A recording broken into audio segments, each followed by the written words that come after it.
Hello बच्चों, आप सभी का अपने YouTube चैनल पीसीएम क्लासेस 99 में स्वागत है।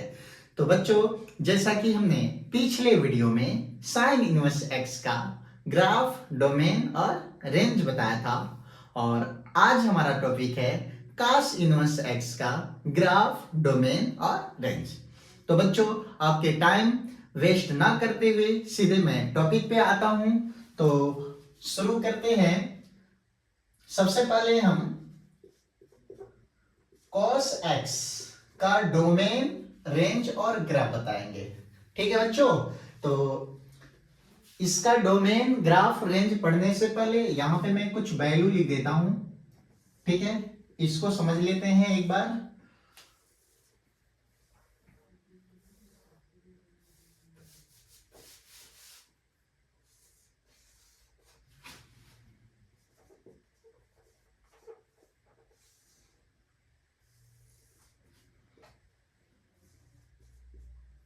तो बच्चों, यहाँ पे एंगल है और यहाँ पे कॉस।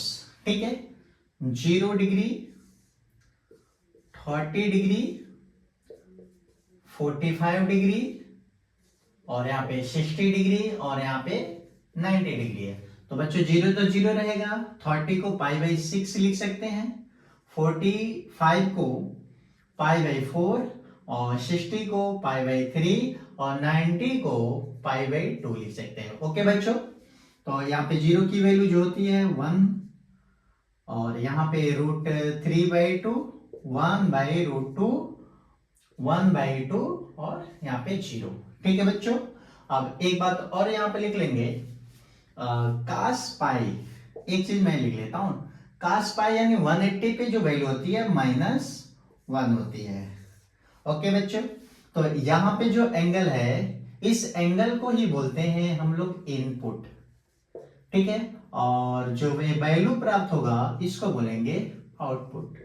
इनपुट एक्स अक्ष पे रखे जाते हैं, और आउटपुट जो हमें प्राप्त होते हैं वो वाई अक्ष पे प्राप्त होते हैं।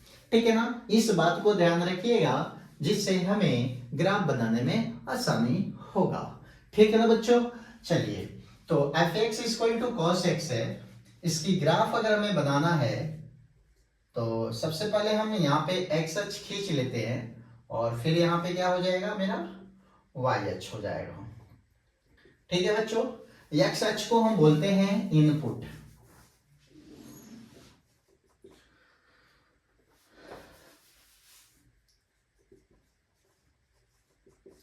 ठीक है बच्चों, और वाई अक्ष को बोलते हैं हम लोग आउटपुट, और इसी इनपुट को हम बोलते हैं डोमेन, और आउटपुट को बोलते हैं बच्चों रेंज। और ये वाला जो पॉइंट है ये 0 है। तो अब हम देखेंगे कि cos 0 की जो वैल्यू है वो कितनी है, 1। यानी मैंने एंगल यहां पे रखा तो वैल्यू प्राप्त हुआ।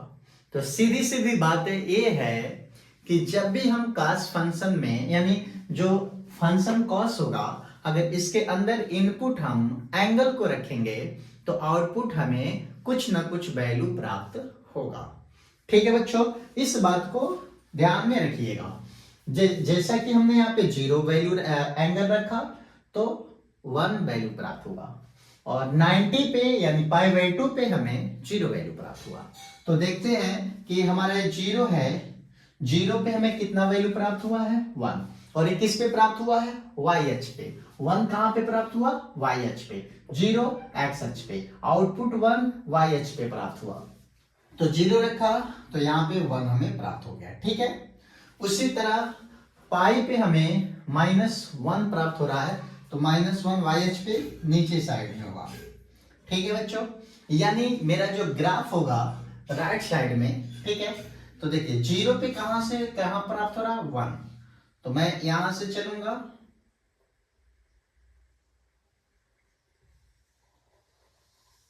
ठीक है बच्चों, ये मेरा ग्राफ हो गया। ठीक है, और उसी तरह अब लेफ्ट साइड में भी चल सकता हूं मैं।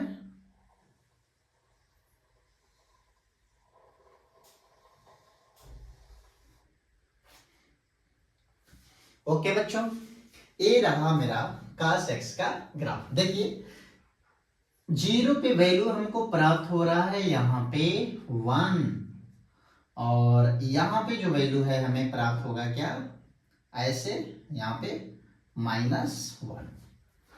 ठीक है ना बच्चों।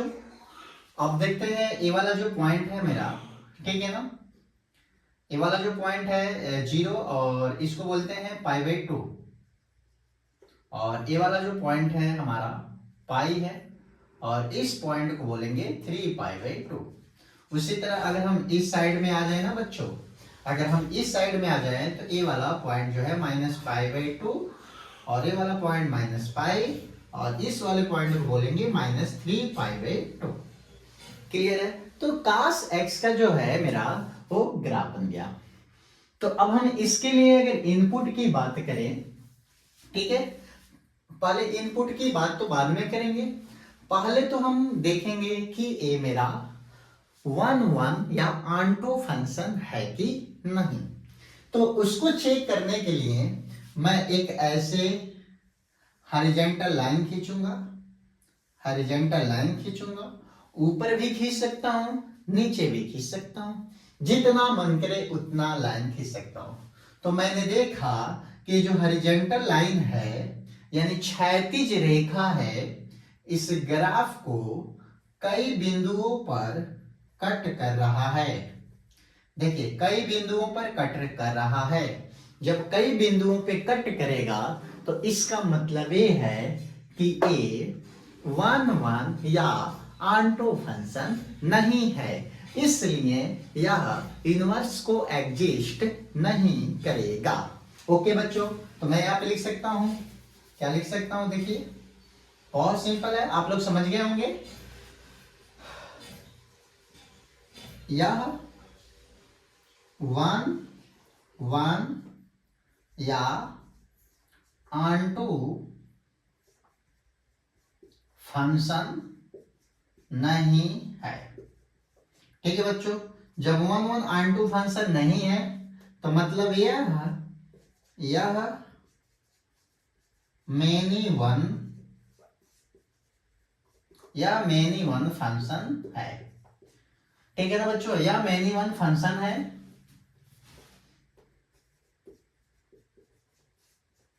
इसलिए यह इनवर्स को एग्जिस्ट नहीं करेगा। ओके बच्चों, यह 1 या आंटो फंक्शन नहीं है, यह मेनी वन फंक्शन है, इसलिए यह इनवर्स को एग्जिस्ट नहीं करेगा। तो बच्चों हम जानते हैं जो इनवर्स फंक्शन होता है वह केवल 1 या आंटो फंक्शन होना चाहिए। अब हम क्या करेंगे, इसको 1 या आंटो फंक्शन बनाने के लिए मैं इसके पंख को काट दूंगा। ये जो फड़फड़ा रहा है पंख इसका उड़ रहा है आगे ऊपर नीचे, उसको मैं उड़ा दूंगा। तो अगर मैं यहां से इसके फंक्शन देखो, इधर से पर को मैं काट दूं, फिर इधर से पर को काट दूं, तो इतना भाग बचेगा। फिर मैं हॉरिजॉन्टल लाइन खींचूंगा तो 1 2, फिर एक से अधिक पॉइंट पे एक कट कर रहा है, इसका मतलब ये भी क्या है, मेनी वन फंक्शन है, ये भी 1 फंक्शन नहीं है। अब मैं क्या करूंगा, इधर से पूरे भाग को कट कर दूंगा, और ठीक जैसे मैं यहां से कट करूंगा तो देखूंगा यहाँ पे एक पॉइंट, लेकिन नीचे साइड में देखूंगा तो इधर एक पूरा। तो अब मैं क्या करूंगा, इसको यहां से कट कर दूंगा, यानी ए वाला भाग इधर से, ये जो पॉइंट लगा रहा हूं ना इधर से, इतने भाग को मैं बाहर करूंगा और इसको इधर कर लूंगा। ओके बच्चों, तो ये मेरा बन जाएगा 1 मेनी फंक्शन, नहीं 1 या आंटो फंक्शन। देखिए इतने को बस हमें क्या कर लेना है, कट कर लेना है। एक छोटे से टुकड़े को हम क्या कर लेंगे बच्चों, कट कर लेंगे। तो चलिए इसका बाद हम यहां पे देखते हैं। fx equal to cos x, ठीक है ना। इसके लिए अब हम एक छोटा सा काम करेंगे।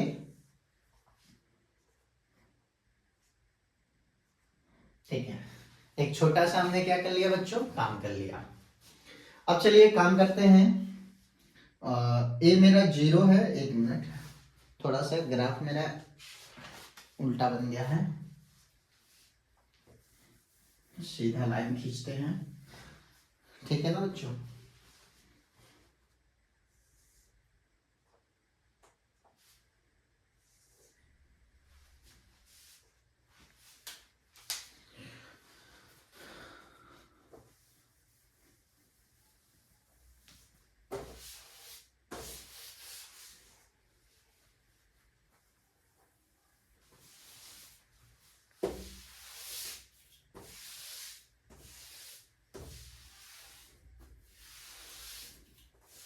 ठीक है बच्चों, तो अब एफ एक्स कॉस एक्स का ग्राफ अच्छे से बनाते हैं।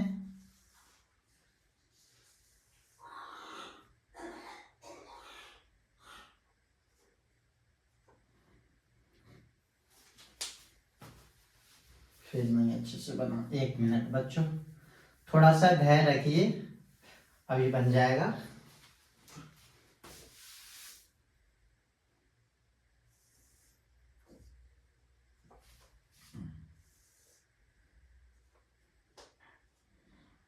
एक्स अक्ष और ये क्या है बच्चों, वाई अक्ष, ठीक है। ये एक्स अक्ष है और ये क्या है, वाई अक्ष। यहाँ पे जो पॉइंट है 0। तो अब मैं देखता हूं, हमें केवल इतना हिस्सा भाग को लेना है, ए भाग लेना है, ठीक है ना, इतना भाग लेना है, जो मैंने गाढ़ा किया है ना, इसी गाढ़े वाले भाग को लेना है। देखिए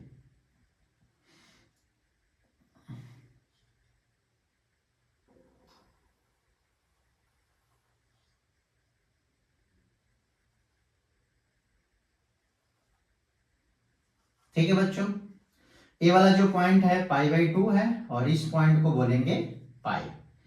यानी अगर मैं इसको ऐसे हॉरिजॉन्टल लाइन खींच दूं, ठीक है ना बच्चों, हॉरिजॉन्टल लाइन खींच दूंगा तो ये जो ग्राफ बनेगा, ये ग्राफ बनेगा मेरा 1 1 या आंटो फंक्शन। ठीक है बच्चों, क्या बन जाएगा, 1 1 या आंटो फंक्शन। तो लिख सकते हैं यह 1 1 या आंटू फंक्शन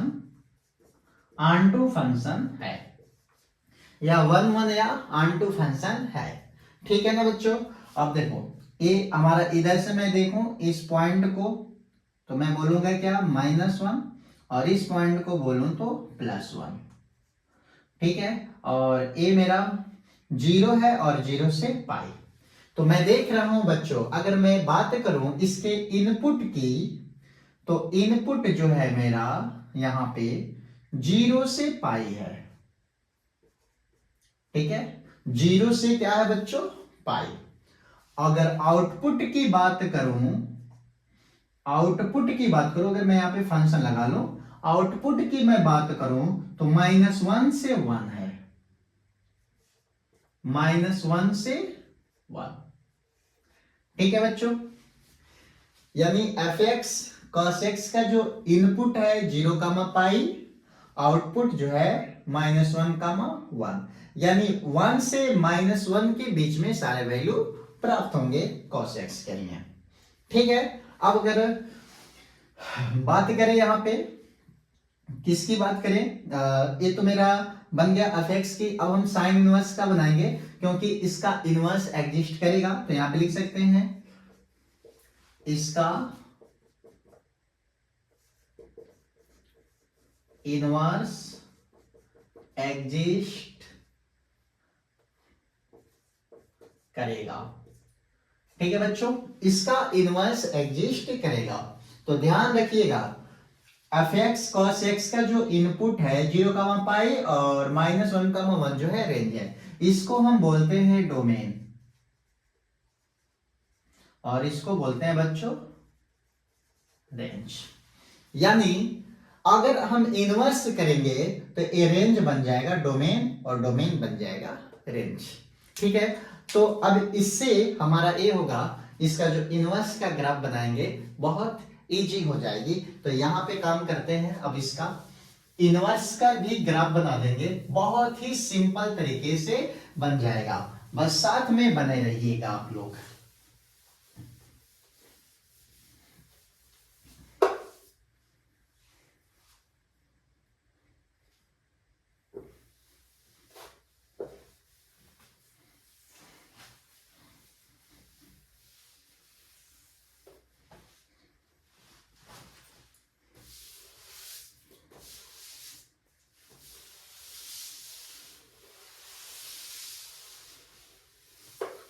ठीक है बच्चों, तो एफ एक्स कॉस एक्स का डोमेन और ये रेंज है।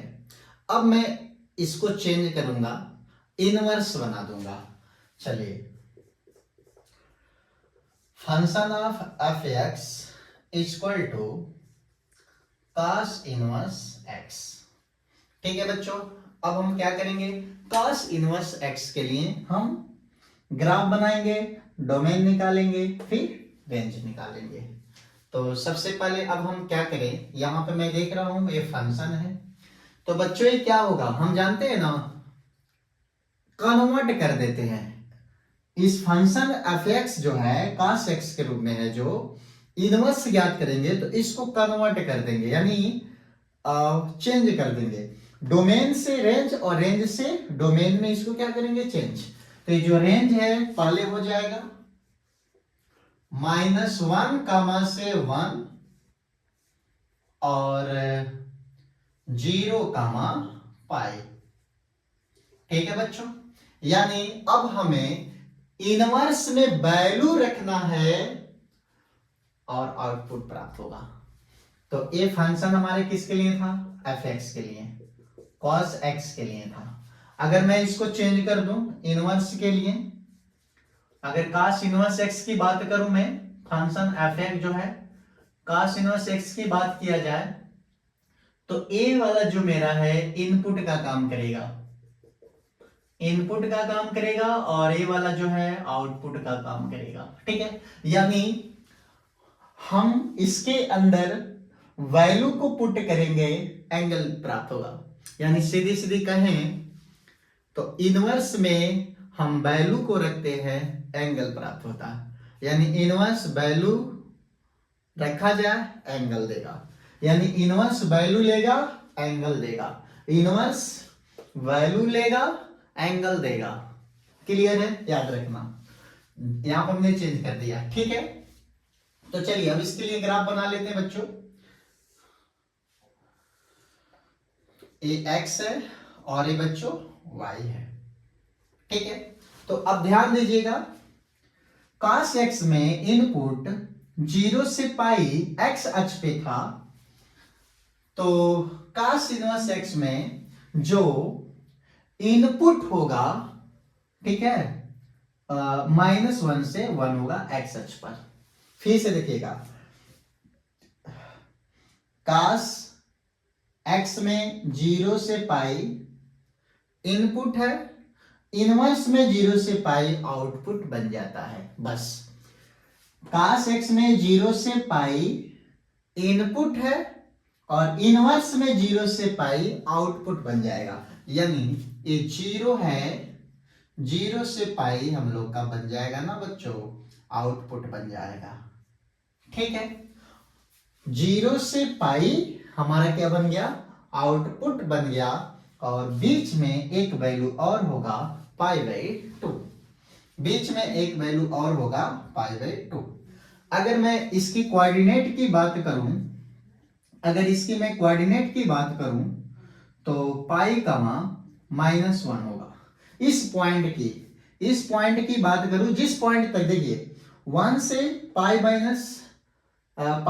-1 तक जा रहा है, उसी तरह यहां पे भी। ठीक है, अब यहां पे हम देख लेते हैं आउटपुट क्या है, यहाँ पे 1 -1, तो उसी तरह यहाँ पे आउटपुट भी होगा हमारा। ठीक है, 1 और -1। ठीक है, यानी ये जो आउटपुट है इनपुट पे चला जाएगा। तो अब हम देख रहे हैं पाई -1, तो ये चेंज हो जाएगा, -1 पाई। तो अब हमें तो क्या काम करना है, ये पाई -1 है तो ये भी तो चेंज होगा आपस में, -1 और पाई बाद में, तो -1 यहां पाएगा, ऐसे चलते जाएंगे पॉइंट पे, और इधर से इस पॉइंट को बोलेंगे -1 पाई। ठीक है, अब π/2 से ग्राफ बनेगा, ऐसे जाएगा, ऐसे π/2 से होकर जाएगा, कहां पे जाएगा, 1 तक जाएगा। कहां तक जाएगा, 1 तक।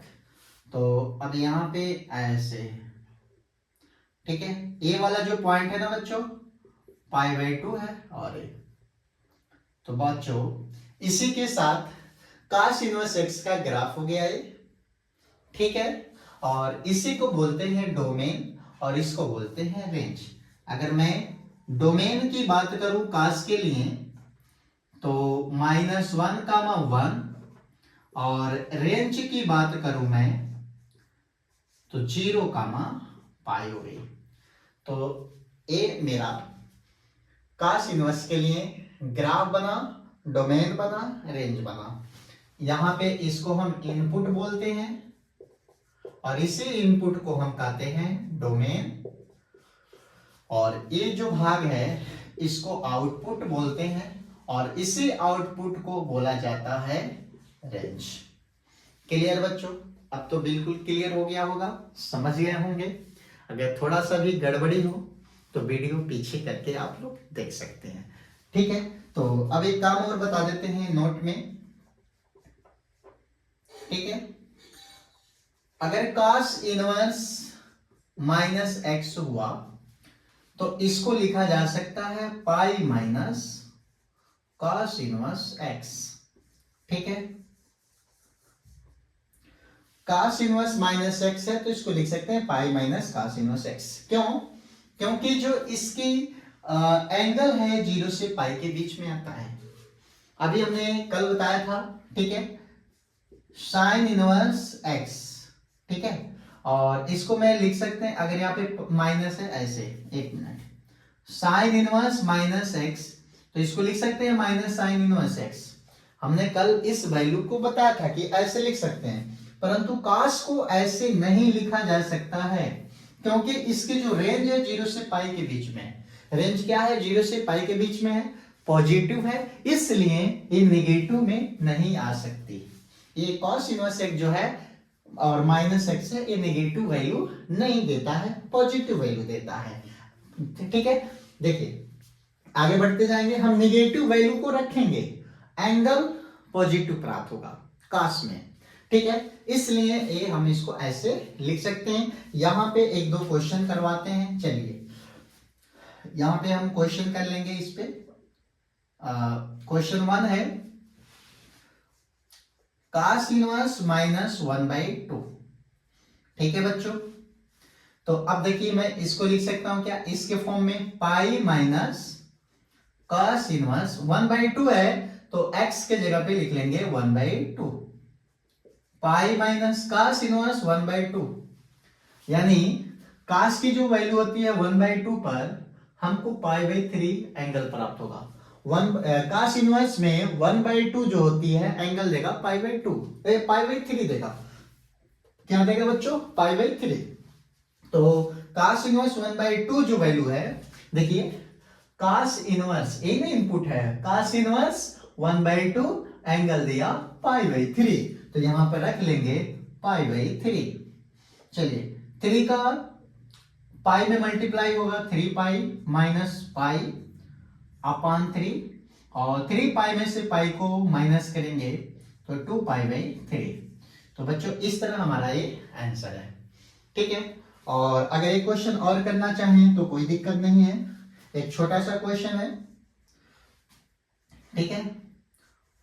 cos इनवर्स 1/√2, तो बच्चों ये तो माइनस में है ही नहीं ऑलरेडी, किस में? प्लस में। तो आ जाओ, cos इनवर्स 1/√2 की वैल्यू π/4, यानी 1/√2 जो है π/4 देगा, ठीक है, आंसर है।